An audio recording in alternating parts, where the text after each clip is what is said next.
Hello everyone! Ayan, kumusta po sa inyong lahat and happy Thursday! So for today's video ay samahan niyo po ako magluto nitong ating napakasarap na ulam. Walang iba kundi itong ating sinabawan or sinigang na isdang yellowfin at lalahukan po natin yan ng malunggay na dahon. So tara na guys at samahan niyo po ako magluto and enjoy watching po. So ayan na nga sa ating pot at magpakulo lang po tayo nitong ating tubig. Tapos ilagay na po natin dyan yung ating sibuyas, kamatis, luya at lagyan na rin po natin ng asin para sa pampalasa.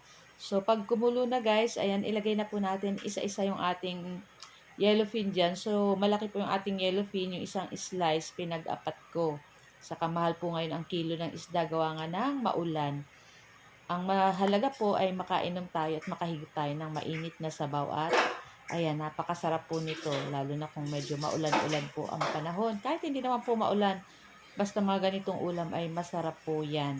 Ayan, ganyan na po yung color niyan at naglagay na ako kanina ng sinigang sa sampalok, yung powder. Ayan, so naglagay lang ko ng konti, so mamaya magdadagdag na lang ako kung medyo kulang pa ng asin. Ayan, so lutuin lang po natin dyan yung ating isdang yellowfin. At pag luto na guys, ayan, syempre check po natin and syempre wag na rin natin kalimutan tikman at kung kulang pa ng alat, ayan, magdagdag tayong asin, syempre. Tapos naglagay na ako dyan guys ng isang pirasong siling pangsigang kasi isang piraso na lang yung natitira ko rin naman. Ayan, so pampabango rin yan dito sa ating sinabawang isda or sinigang na isda. Tapos naglagay lang ko guys ng patis dahil nga medyo parang matabang pa para sa akin. So, adjust na lang po tayo ng kung medyo matabang pa. Ayan. So, luto-lutuin lang po natin yan. At pagkatapos ng ilang minuto ay pwede na rin natin ilagay dyan yung ating malunggay. Kasi yung malunggay naman po ay madaling maluto po ang dahon. Ayan. So, halu-haluin lang po natin iyan. Ako, napakasarap po nito. Perfect. Talagang masarap talaga pag may nilalagyan ng luya pag mga ganitong isda na sinabawan. So, ilagay na po natin dyan yung ating malunggay. Ayan. Parang kulang yung ating malunggay dyan. Pero okay lang yan guys. Napaka masustansya nitong ating malunggay. At talagang yan, masarap po yan kahit sa gata, sa mga bulang lang. Yan, ganitong sinabawang isda. So, ayan, at lulutuin lang po natin yan ng ilang minuto pa. And, ayan.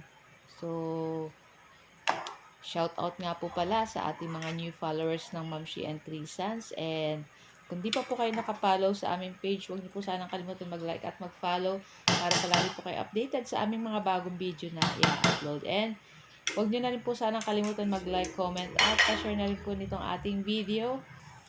Ayan. So, maraming salamat po sa inyong lahat. So, ayun na nga guys. Nagdagdag pa pala ako dyan ng pampaasim dahil nga medyo natatabangan pa ako.